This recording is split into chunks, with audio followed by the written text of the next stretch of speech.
let me start with Nigeria, basically. So specifically in Nigeria, the human rights index is actually nosediving. We are having violations of human rights of citizens much more now than we've had in terms since we got back to democracy in the last 20 years.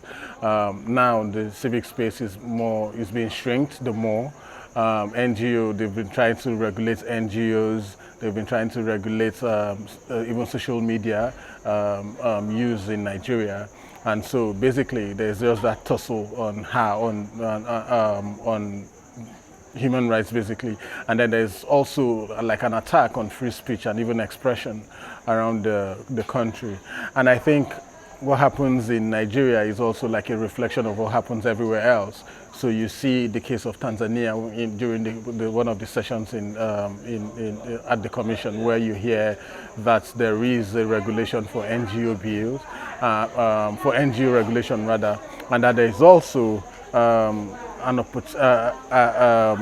attempt to basically regulate the media, basically, and journalist activities and all that. So you see it's more like the same thing. The same thing is happening in Sierra Leone and other countries. So sometimes you kind of wonder if they are all in one WhatsApp group sharing messages and exchanging notes to say this is what we want to do and this is what we should all do in terms of this. So basically I think human rights in Africa is a challenge, is a big deal.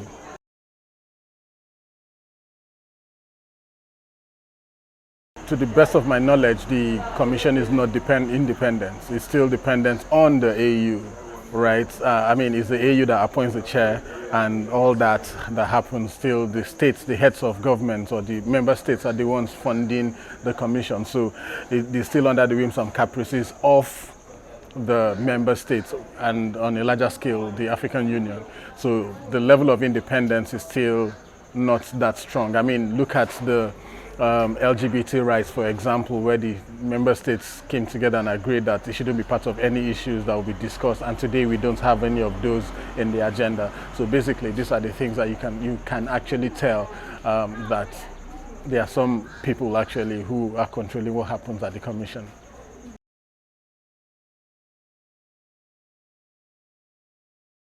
I think basically the citizens themselves, African citizens, member states of the various African countries can rise up, and there's only too much that a government can do, because when you have the majority of the people saying this is what we want, and there's little the government can do rather than to respect those rights. So the power has to go back to the people, because it is their own rights. They need to demand it, they need to know how to demand it, they must hold the governments accountable in terms of delivering their rights, because these are all various instruments that already guarantee these rights.